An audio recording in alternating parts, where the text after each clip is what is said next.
Hey Nation, what is going on? We are with Aquarium of the Pacific, and we're with Godzilla, the giant Pacific octopus there. So everybody say hi to Godzilla. Hey Godzilla. Hi, everyone. We're there too. You have Madeline and you have Angelina there. Do you guys want to introduce? Say hey, what's going on? Hi, everyone. So what's got I'm Madeline. We're here with Godzilla, and this is Aquarius Angelina here at the Aquarium of the Pacific in Long Beach. what is Godzilla up to? What is he doing right now? What's he doing right now? He is exploring right now. He is having an interactive session with me. If you guys hear something that sounds like bubble wrap popping in the background, that's just his suction cup sticking to me. I just did food prep, so I probably taste like a lot of his favorite foods, including crab and mackerel and squid. Those are some of the food items he's going to get to eat later today. Awesome. And we have people tuning in. Guys, let us know where you are tuning in from. So let us know where in the world you are. We know that OctoNation is all over the world. So in the comment section down below, tell us where you're tuning in from so we can start shouting some of you guys out. We actually are. I'm going to make you full screen really quickly so people can see more. Yeah. Awesome. Look how beautiful Godzilla is. So somebody asked, Rob is curious, does he ever get live food? We do occasionally offer live food. We can right now it's a little bit hard to get because most of the markets are closed, but we usually will go to the local fish market and pick up a couple live crabs. They can live in one of our holding systems, and then we can feed it out. So that's also a great type of enrichment. Awesome. And then Cindy asks, how do you feed him? So in a little bit, once we've had some more questions, if I give him food right now, he might leave us quicker than I would like him to leave us, just to work on some of the things like the crab that might take a while for him to open. But when I feed him, I'm actually just going to put food into one of his suction cups, any suction cup and any arm. I'll probably give him all three pieces at the same time, just so he gets a different taste on each of his arms, and then he'll take it to his mouth on his own and then work on that for the rest of the day. So someone asked, can they taste with their arms? Can they what? Can they taste with their arms? They can taste with their suction cups on their Nice. arm. So he's actually tasting you right now. He right? is tasting me right now. Somebody says, how heavy is Godzilla? So Godzilla currently weighs about 17 pounds. My favorite thing about him, I actually do to weigh him. I know I said that last time I talked to you, and I actually need to weigh him. It wasn't that long. We just talked about, was it last week or so? Yeah, I think about a week or a week and a half ago or so. Yeah. But he wasn't I don't think he was as interactive then as he is today. So no, he's being great we're today. lucky today. He might still hose us down with some water though, like we did on our last stream. That was fun. But he got his name Godzilla, which sounds like terrifying, but he was actually the smallest DPO that I've ever had a chance to work with. He came in at about 2.5 pounds. So he's grown quite a bit, being 17 pounds. They can get to be around 100, 110 pounds when they're full grown. On average, though, they're about 30 to 40 pounds. But like I said, max size, 110 pounds. This male has a lot more growing to do. And I'm going to weigh him every single month in a laundry basket is how I weigh them. So I'll scoop him up in a laundry basket, get a quick weight on him, and then put him right back in. And I usually reward him with something like 5 crabs as an extra special reward, so he doesn't think of that basket as a scary place, that it's a place that if he goes there, he gets heavily rewarded. Yeah, you have Wanda, she just commented, she goes, wow, look at his color changing.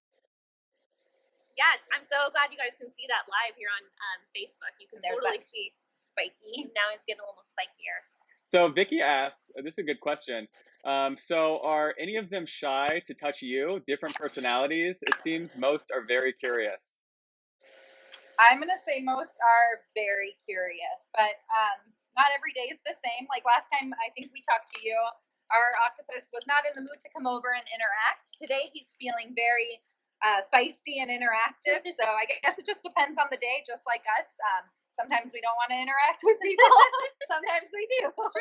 That's true. Yeah, and you'll find, just volley off of that, they all have very different personalities depending on their life experiences. So very much similar to, if you have a dog who's a rescue dog, or you have, an animal or whatever, octopuses have short-term and long-term memory. So depending on how they've interacted with the world, what they've experienced in their lives, they all develop very different types of personalities. And I'm going to say, compared to some of the ones that I've worked with, like some of them are more gentle than others and have a very gentle, dainty touch. And then some of them are a little bit more grabby. And I would say Godzilla is one of the more grabby ones. Yeah. And so Lindsay, asked, do you play with him at all? If so, how? Do you play with him at all? And if so, how? I'll do things like splash water on him. If he didn't like that, he would probably leave right now. Some of them that I've worked with don't like that. This one happens to love it when I splash water on him. He may actually shoot water back at us, so I'm going to be a little cautious with the water splashing so we don't get it on our electronic devices right now. That makes me think of like two kids in the pool splashing water at each other or whatever. The octopus is like, oh, I can splash you. I think what is it? How many gallons of water can they hold in their mantle to actually spray you with? It's an interesting number. I'm not sure. It's a couple. Do you know the number? Yeah, I believe it's a couple gallons at least. So if I could see 1 gallon for sure, especially at his size right now with what he's shooting at us now. For sure. Rosa says, what is his personality like? What is his personality like? This one's very shy. I think he was very skeptical of us, just because a lot of times, as soon as I open the exhibit, sometimes the octopus will quickly come over. He kind of eyeballs you and looks around first before he comes over to make sure that you're bringing food and not doing anything else. When I'm diving, he's not very curious, whereas the last octopus that I worked with actually would steal my scrub brushes, would try to help me vacuum, and would get in my way when I was cleaning the window. So he kind of stays on his own and then will come out afterwards. And then move around. If I move his rocks, he'll go back in and kind of move everything back to where he wanted it. Somebody asked, and this is a question we get a lot, would he ever try and bite you with his beak? Not intentionally. An octopus doesn't just go out and bite people. To get bit by him, I would have to put my hand on his mouth while I was feeding him. And then if that happened, yes, I would probably get bit. Which is why I'm staying at the ends of his arms.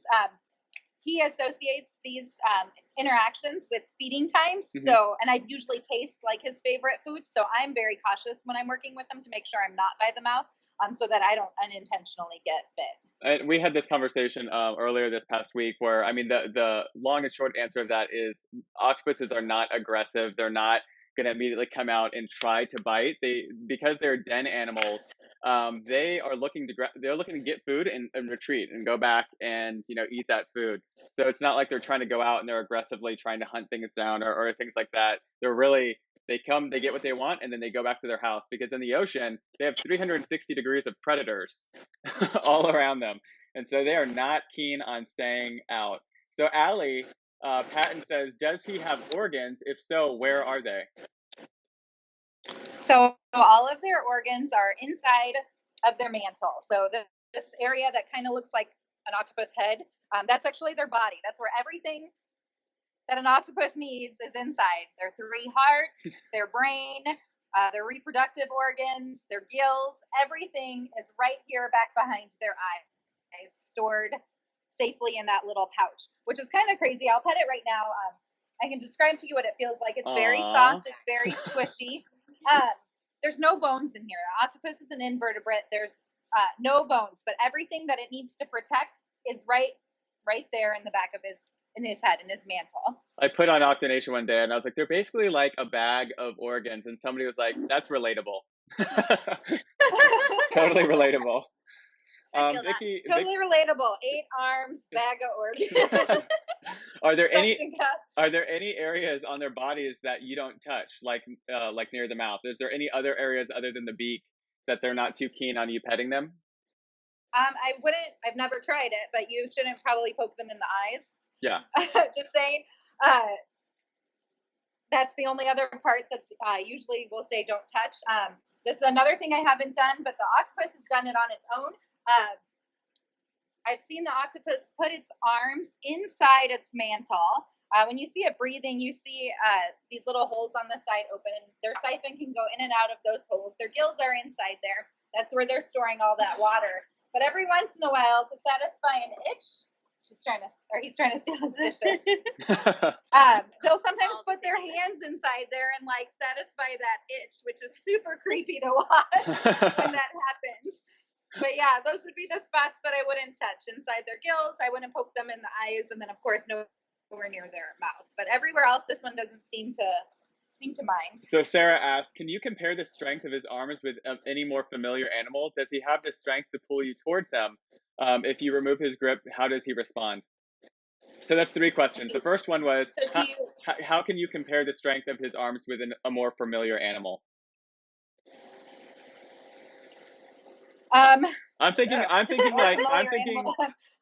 like an elephant trunk, because an elephant trunk has kind of like a hydrostatic skeleton the same way that an octopus does. So very much like the human tongue too. Our tongue is also, has a hydrostatic skeleton. We have no bones in our tongue, but it's muscular. Just like, so I would say those 2 things are what I got. Yeah, I would say they move their arms like an elephant moves its trunk, but the big difference is going to be the 250 suction cups per arm that are each working independently. So in that sense, like if you look at their arms when they're moving their food down, I just gave him a piece of squid. He's going to move it down suction cup by suction cup, and that's also very similar to how sea stars use their tube feet, which is a part of their water vascular system, and they'll actually crawl over their food. The food will move down each tube foot to tube foot down to their stomach, not to their mouth. But that's, I guess, kind of a good comparison. Yeah. What was the other question? Does he have the strength to pull you towards him? Yes. I am still bigger and stronger than this octopus. But if I were to, when I call him over, the way that he knows it's feeding time is I put a pair of grabbers in the water. And if he grabs onto those grabbers with all of his arms and it becomes a game of tug of war, I'll just let him have it and keep the grabbers, because otherwise he might break them. And I don't think I can afford to keep replacing grabbers if they break. So he's very, very strong. So if I were to clean in here like I have before when I go diving once a week in here, and he were to steal a scrub brush from me, I would just let him have it until he was bored with it, and then the scrub brush explode, and I'll come back and retrieve it later. Yeah, and it's probably better just to make sure that they don't get hurt in the process too. Just give them what they want. You know what I mean? And then the last one was, if you remove his grip on your arms, how does he respond? So he just will stick right back to me. Like I said, I did food prep earlier, so I probably taste like some of his favorite foods. If he wasn't in the mood to interact, he'd probably just unstick from me, start leaving. If he gets, if we're not as exciting to him anymore, the longer the session goes on and he gets bored with us, he's going to move on his own and unstick to us. But he's choosing to stick to us and to stick to his Tupperware and to stick to his food. If anything tasted off, he would unstick and retract his arm immediately. This is a good question too. Vicky asks, do your eyes meet? I'm wondering about the amount of intimacy like a pet dog when he looks at you. So do octopuses look at you like they know what they're looking at? I have seen that before. So the description would be, it's not so much now when he's up for this interaction, but every morning my job is to make sure all the pumps, everything is working from behind the scenes. But I also go look at the exhibit from the front, make sure all the animals, everything's accounted for, everything's healthy. The octopus has all 8 of his arms. And some mornings he'll actually just, like when I put my coffee cup down in the front and I'm looking around, he'll pounce like a cat and will pounce out. And it's not so much as like he's greeting me, but he knows that I'm the one that feeds him. He knows the difference between my taste and another aquarist's taste, whether or not he can see us that well. But he'll pounce sometimes, and it's really interesting to see. Some days he won't move, and he'll just sit there and like look, or he'll be resting. But he definitely looks. There's been a researcher here, and their paper is published, but they brought an iPad as a form of enrichment for the octopus, and they brought a bunch of different images, and they showed them, and the octopuses from inside the aquarium reacted to certain images. So it was images of predators, images of a smaller octopus. It was really interesting to see, because what ours did was when it was shown an image of a smaller octopus, it came out of its hiding place, out of its den, and made himself look really big to that small octopus. Wow. They're really smart, though. If we had an image of a crab running across, it'll put its arm out, realize that it can't go through the acrylic, and it won't waste its time trying to catch that crab. Yeah, that's awesome. Shauna asked, has he managed to trick you in any way yet? And to trick you at all? This one has not tricked me yet. It tricked me the other day when it hosed me down with water. It did. It did trick Madeline by shooting her in the face with water. Yeah, on the live stream. That's a rite of passage, Madeline. That, I mean, at the nation, I think so. everybody in the nation would be I like think so. honored. They'd be like, yes, this is amazing. I truly was honored. After the shock of 48-degree water being poured on me, first thing in the morning, but it is an honor. Thank you, Godzilla. So this is a new exhibit, and it's only been open for a couple of months. Actually, I don't think it's been open yet to the public. But the old exhibit had 2 different overflow boxes, and I've heard stories of an octopus being able to block, if your tank only has 1 overflow box, sit in front of it, block it, and then the water level will rise, and that could cause the exhibit to overflow. Mhm. So my old exhibit had 2 overflow boxes. This one only has 1. Nothing bad has happened yet, but I am skeptical. Every morning when I come in, I check it, I make sure the screen is clean, and make sure he doesn't figure out how to sit in front of it and block it, because that may cause an overflow, which may damage some carpet in the future. So fingers crossed that doesn't happen. Let's talk more about those the suckers. Can you get closer in at all, like to just kind of look at them? Can you talk about, because the coolest thing for me about the suckers is the fact that they each individually are like operate by themselves, and the fact that it looks like they can pinch, almost like your thumb and your pointer finger. So do you want to talk about the suckers at all? So the suction cups do work independently, and there's up to about 250 per arm on a giant Pacific octopus. Each one, if you poke it, it'll start to close like one up of those and grab leaves. onto Have you guys seen those leaves where if you touch them, they close up? That's kind of what I think about. Yeah. Exactly. And they will leave you octopus kisses if you have them on a sensitive part of your skin, or if you're sensitive when you're touching an octopus, just because of how tight they're hanging on. A lot of This people. one was tugging on me, but it looks like he stopped tugging on me. He's just holding on. Oh. A lot of people wonder if what you're doing right now, if that hurts at all. That hurts me? Yeah, No, if it hurts you not at all. Okay. Yeah, the octopus on their sucker, they have this a chitinous cuticle, almost like we have fingernails that protect the sucker lining, and so it's very soft. It's not at all serrated. They're, like I said, they're a very soft suction cup, so they don't hurt at all when they touch your skin.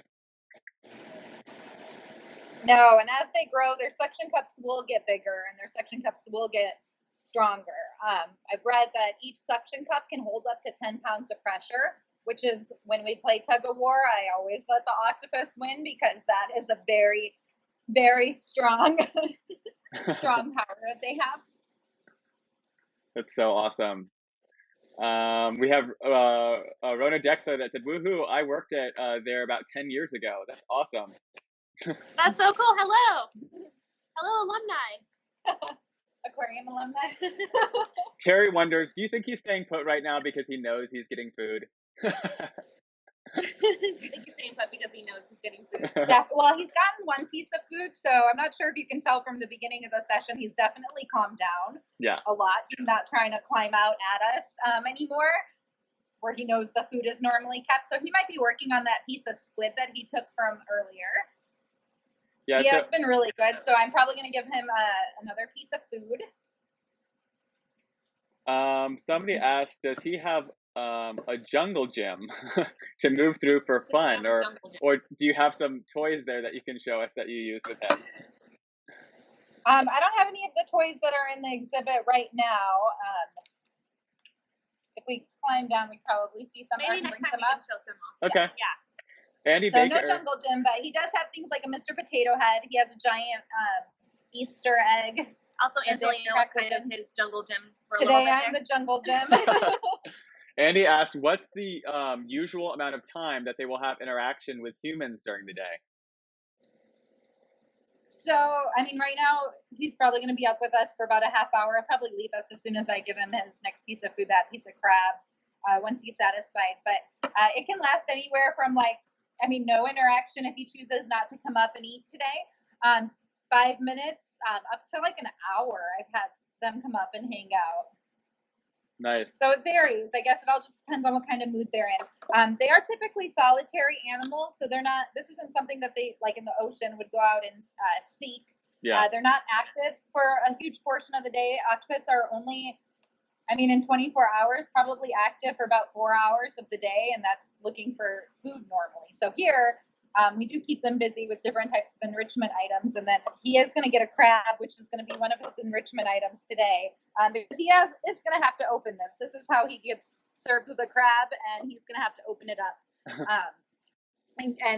and work at it towards those little pieces of meat in each of the arms and claws. So awesome. Kim Crawford says, do the suckers release on their own, like a grip? Or do you have to pull them They off? can release on their own. If I get pulled too close to the mouth, I'm going to pull them off of me. And that also doesn't hurt the octopus. I know that's what you guys were asking about earlier. Yeah, it I doesn't. think we have time. Awesome. Go ahead, sorry. I know. I was just gonna say. I think we have about five minutes left. Yeah, we have time for a couple more questions. And so let's see. Chris said they can control each individual suction cup, right? Yes. Yes. Nikki says, do you ever take him on a tour of the aquarium to see the other animals to see his reaction? I have not. Occasionally we'll walk by with different animals past his exhibit. I've seen our sulfur-crested cockatoo taking field trips around the aquarium, and I know they make a stop in front of the octopus. The octopus usually just kind of sits there and hangs out, doesn't see it as anything unusual. Vicky said, yeah, he stays here. I know some other aquariums do some really interesting enrichment, like Seattle Aquarium I learned about during their Octopus Week, which I think would normally happen in February. They'll actually take their octopus and move it into a different exhibit. So they're an open system. It's really cool. I would love to do something like that. But our aquarium is closed system, so that's not something that I think I could see us doing in the future. As awesome as that would be, just to take them in a different home. You also have to be careful with where you move an octopus to, because in this exhibit, we only have sea stars and anemones. I've safely housed them with sea urchins and sea cucumbers as well, but there aren't very many animals that they wouldn't try to eat. So it's more so keeping them, the other animals in the aquarium, safe from being prey of an octopus. Awesome. And Harold asks, how long does it take him to eat, and how long does it last him? So he's getting a lot of food today. He's going to be offered food again tomorrow, but most likely, just based on my experience with him, he's probably not going to come up to eat again tomorrow, but he'll probably come back up for food on Saturday. So it's once he gets this crab, he's going to be working on this the rest of the day, and then tomorrow I'll find the crab shells and clean them out of the exhibit. And then let's see, somebody, Krishna says, do octopuses cohabitate together? So this species does not. I have successfully housed another species together because they had a large enough space. But octopus are not very nice to their roommates. If they were a male and female, they may try to mate, or the bigger octopus would try to eat the smaller octopus. Mm-hmm. There's a few ways that could go. So they are typically solitary animals, but we have successfully housed red octopuses together in a large enough space, as well as the North Pacific big eye octopus. Awesome. Things like squid and cuttlefish, they're usually found together. You'll find squid living in schools, but most octopus are solitary. Awesome. So did you want to go ahead and are we going to feed them now, or? Oh, awesome. Yeah. Hey, Godzilla, there's a crab. That's what you've been waiting for, dude. He's like, There we go. So right now he's tasting it? Is he tasting it right now? He is tasting it. He probably saw it too and was like, yes, that's what I've been waiting for. Looks like he's going to take off right now. I know, that was 3 huge pieces of food for him today. Yeah. Which is why he's probably not going to eat tomorrow. I'm going to come up here and be like, hey, do you want to eat? And he's going to just sit there and stare at me from the corner. Very well fed today. You can kind of see him changing colors. Totally. He's kind of gone from like what's called models. Yeah. Yeah. Who's that? So cool. All right. I think we have time for maybe like one more question to wrap it up. What do you guys think? Awesome. Let us see. This is a good question. And I think it's kind of one of what we asked before, but I think it's a good one to end on, which is, do they like to be pet? Do they like to be pet? So based on my experience, if this octopus didn't like what we were doing, he had the opportunity to leave at any time. So they choose. They're very curious, so they'll come up and interact. But some of them like being touched more than others. Okay, I had one octopus where as soon as you touched it on the head, it thought it's cue to leave, and it would just leave. He's putting his arms back. You can see he's like, anything else? Any last minute snacks before I go? His other arms are just like, hey, can you double check to see if there's any food up there before we leave? Exactly. Bye, Godzilla. That's so. Yeah, he's in full control of this session. He came up, he got his food. Apparently, the first 2 pieces we gave him weren't good enough. And then once he got that crab, he chose to leave us. That's so awesome. And so thank you all so much for doing this today. I don't know if you want to do a face reveal. Say hi. Yeah. Hi, what's going on? Hey. And I also just wanted to say, for those of you who are just now watching, because there's tons of people that are still on, there's tons of ways right now. If you're looking to support Aquarium of the Pacific or aquariums that you're by during this time, you can totally help. And so we have 5 different ways that you could support aquariums during this time, right? And so one I have is renew your membership. And I was telling Madeline yesterday, I need to renew my membership at Aquarium of the Pacific. And if you don't have one, you can always sign up for one online. If you have plans to go later this year with your family, totally go to Aquarium of the Pacific and sign up. Another thing is Aquarium of the Pacific. I don't know if you've seen right now, but their social media is on fire. On TikTok, it's amazing.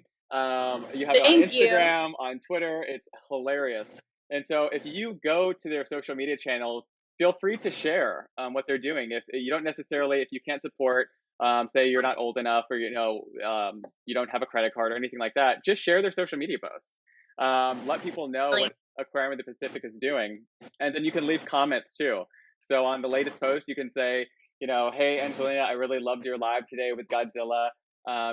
The staff oftentimes reads the messages and feels really good about your comments. And then the last one, which is really cool, and I'll put it up on the screen right now, is the fact that they have an aquarium online academy. So because Aquarium of the Pacific is currently closed, they're offering a variety of live and on-demand programming for their community. And so if you go to Aquarium of the Pacific and you check it out, it's a lot of really fun, cool stuff. So if you have a bored kiddo at home, you want to watch some lessons or anything like that, definitely check that out. Definitely. Thanks so much for the shout out, Warren. Yeah, definitely. We're going live during the week. We have 4 or 5 sessions every single day, and they are technically targeted to different age groups, but I honestly watch all of them and love them and find them hilarious. I watch them all too. So I mean, I love the puppet. I love the puppet ones. Those are amazing. Oh yes, the Daily Bubble. If you need something to do today, definitely check out our Instagram at Aquarium Pacific and watch those Daily Bubble episodes with our Pacific Palace team. They are hilarious and also very educational. So me as a 28-year-old, I can say that I find it just as entertaining as some of our followers who are younger do. Definitely. Awesome. Well, thank you all both so much. Biologist Angelina and Madeline, thank you so much. Aquarium of the Pacific was fun. Thank you, Godzilla. You were amazing too. Thank you so much for playing with us today. Everybody from the nation, say bye to Godzilla, and we will see him next time. So you all have a great rest of your day. Thank you guys. See ya. Bye. Chat soon.